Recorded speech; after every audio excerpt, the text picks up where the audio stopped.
Merci Ariane, merci Frédéric. Nous nous approchons de la fin de cette journée dont la conclusion sera faite par Gérard Raymond, le président de France Asso Santé. Laurence, vous voulez dire quelque chose? Oui, ben déjà, merci de m'avoir dit merci. Et je voulais souligner que la journée avait été portée par Isabelle Fornazieri avec une énergie sans limite et qu'elle a été, voilà, elle a été extrêmement riche pour nous qui sommes intervenus et je pense aussi pour les auditeurs vu ce que je constate dans le chat. Donc, Isabelle, bravo pour l'initiative de cette journée. Bravo à la SFC, bravo à toi, voilà, d'avoir pu l'amener jusqu'au bout et on espère que l'année prochaine, ce sera en présentiel. Oui, ce n'est que le début de l'aventure. Donc, c'est un pari d'avoir mené cette journée, de mener les suivantes. Nous espérons que d'autres associations nous rejoindront. Cette année, on a surtout parlé des épuisements, des fatigues liées à la maladie, mais il y a des tas d'autres contexte parce que c'est la journée de tous finalement. Nous avons tous à faire changer le regard de la société, à lutter contre la fatigophobie. Mes remerciements finaux vont aux malades et aux non-malades qui ont travaillé dans les coulisses et qui ont dédié leur fatigue au pluriel, parce qu'il y en a même quand on n'est pas malade, pardon, leur fatigue depuis 6 mois où nous avons construit cette journée.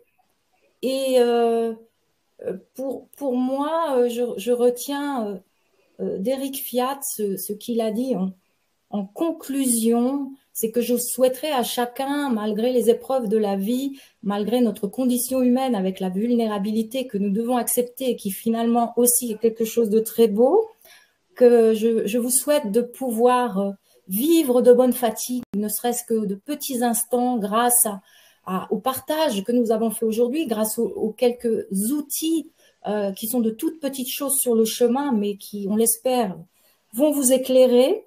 Et des bonnes fatigues, pour moi, c'est, et je cite Éric Fiat, il ne m'en voudra pas, l'impression d'avoir été juste, l'impression d'avoir été ce que l'on voulait être, d'avoir été ce que l'on devait être, et d'être, dans ces instants, une bonne surprise pour soi-même. Je vous remercie.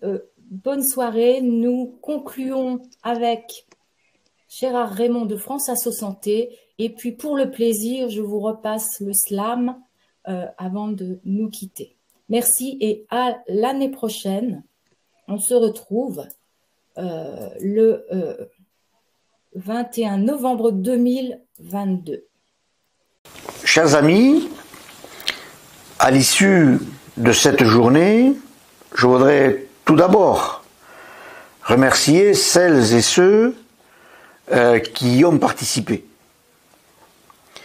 Je voudrais aussi féliciter l'ensemble des associations qui, autour du groupe constitué au sein de France Asso Santé, ont depuis plusieurs mois travaillé sur ce sujet ô combien complexe.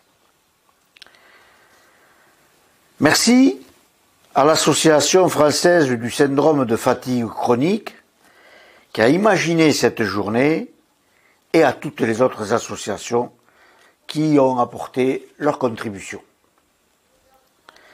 Je voudrais aussi saluer le ministre de la Santé et des Solidarités qui a accepté de placer nos débats sur son haut patronage. La fatigue. La fatigue. Ce mot a été longuement décrit au cours des différentes interventions et des témoignages de chacun.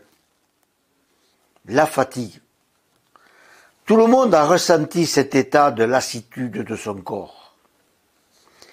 Cependant, entre le sens commun et les situations pathologiques que subissent ceux qui sont atteints de pathologies chroniques, il y a de fortes différences. On ne parle plus de fatigue, mais d'épuisement extrême, de lassitude. Cet état est un fardeau supplémentaire pour la vie des personnes malades, car il y a peu d'écoute de cette souffrance de la part du milieu médical, du milieu professionnel et parfois, hélas, du milieu familial. Mais comment définir la fatigue? Il faudrait d'ailleurs dire les fatigues, et vous nous l'avez bien montré. Fatigue physique, morale, psychologique. Cet état est souvent lié à une pathologie chronique qui épuise le corps, tout autant que le moral. Comment aussi dépasser cette conception trop répandue aujourd'hui, selon laquelle la volonté peut tout? Oui, le mot de résilience est à la mode actuellement. Mais sans accompagnement, sans écoute, sans bienveillance, il est bien difficile de se battre et de lutter pour son bien-être.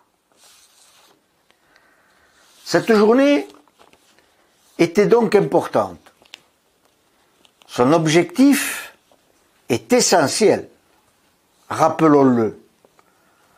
Bien faire prendre conscience à tous les acteurs que les fatigues sont les symptômes d'un mal-être de chacun et chacune d'entre nous face à une situation précise. Et pour nous, pour le plus grand nombre d'entre nous, c'est la maladie chronique.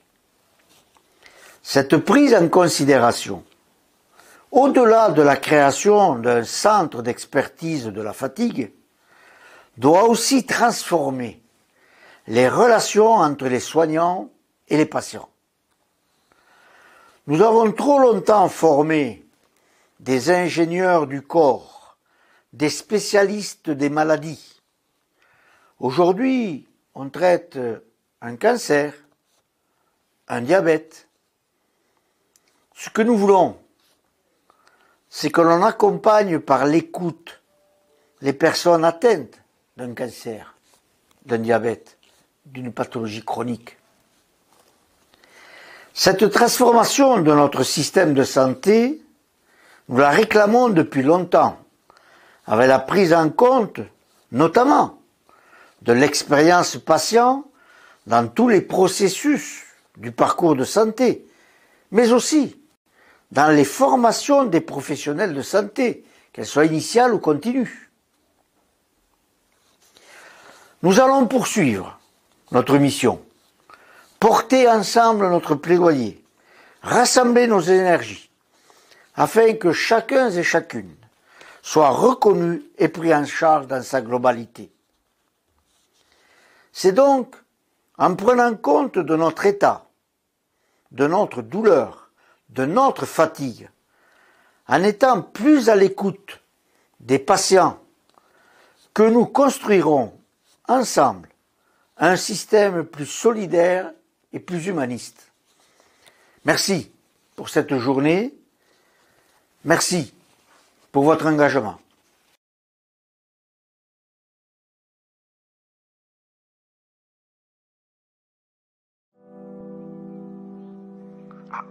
Allô?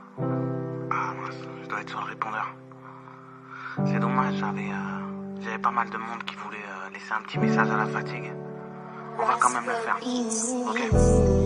Je vous laisse, je vous reprends après.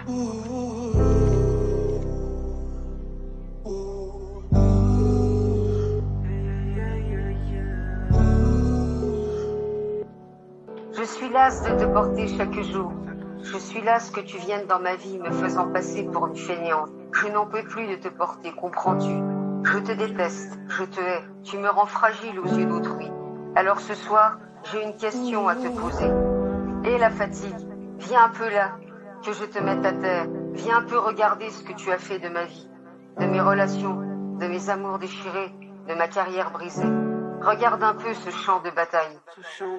La fatigue est une montagne russe. Un moment en bas, un moment en haut. Un moment où on peut avancer normalement. Un moment où nous sommes ralentis. Un moment où nous sommes à l'arrêt. Fatigante, épuisante, handicapante. Nous, fatigués, nous avons besoin de récupérer. En une heure, une journée, une semaine, un mois, une année. Et pour certains, une vie entière. Une vie à entendre ces mots. T'as toujours un peu de travers. n'est pas fatigué à ton âge. Bouge-toi, ça ira mieux après. Pour parler d'elle, j'ai pas vraiment les mots. On vit ensemble mais on ne parle pas d'amour. La fatigue dans mon corps, elle me tue chaque jour. Pour parler d'elle, j'ai pas vraiment les mots.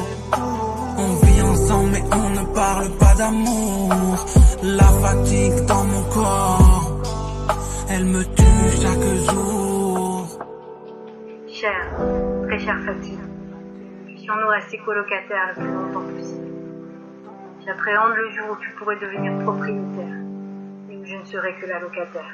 Le jour où tu décideras de tout, où je n'aurai plus qu'à m'incliner. Je te retrouve partout, dans mon corps et dans ma tête, dans mon sommeil, dans mes réveils. Néanmoins, je te respecte comme une adversaire. Je serre les dents, mais la douleur et la fatigue prennent une place de plus en plus importante dans ma vie. À l'aube de mes 50 ans, un événement troublant qui va t'inviter, toi à la fatigue, et me percuter de plein fouet. Je vais me relever, et c'est reparti pour une vie à 200 à l'heure. 4 ans plus tard, un événement tragique vient m'accabler à nouveau, et là c'est la descente aux enfers. Cette fois-ci, la fatigue, tu frappes fort. Je te tends d'épuisement, spectatrice de ma vie, impuissante. Tout s'écroule autour de moi.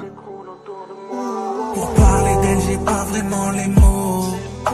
On vit ensemble mais on ne parle pas d'amour. La fatigue dans le corps, elle me tue chaque jour. Pour parler d'elle, j'ai pas vraiment les mots. On vit ensemble mais on ne parle pas d'amour. La fatigue dans mon corps, elle me tue chaque jour. Toi, ma fatigue, tu es mon plus gros fardeau. Tu as décidé de rester dans ma vie quand je ne voulais plus de toi. J'ai fini par céder là où j'ai tout essayé pour me débarrasser de toi. Puis j'ai compris combien tu tenais à moi. J'ai alors décidé d'apprendre à t'aimer. Je n'ai pas l'énergie de lister chacune des contraintes que ta présence implique tellement tu envahis mes pensées et mon corps au quotidien. Le plus dur est sans doute de devoir se justifier auprès des autres sans être comprise ou de ne pas réussir à faire tout ce que je souhaite dans une journée. Quand tu es trop présente, j'ai envie de tout abandonner. Pour parler d'elle, j'ai pas vraiment les mots. On vit ensemble mais on ne parle pas d'amour. La fatigue dans mon corps, elle me tue chaque jour. Pour parler d'elle, j'ai pas vraiment les mots. On vit ensemble mais on ne parle pas d'amour. La fatigue dans mon corps, elle me tue chaque jour.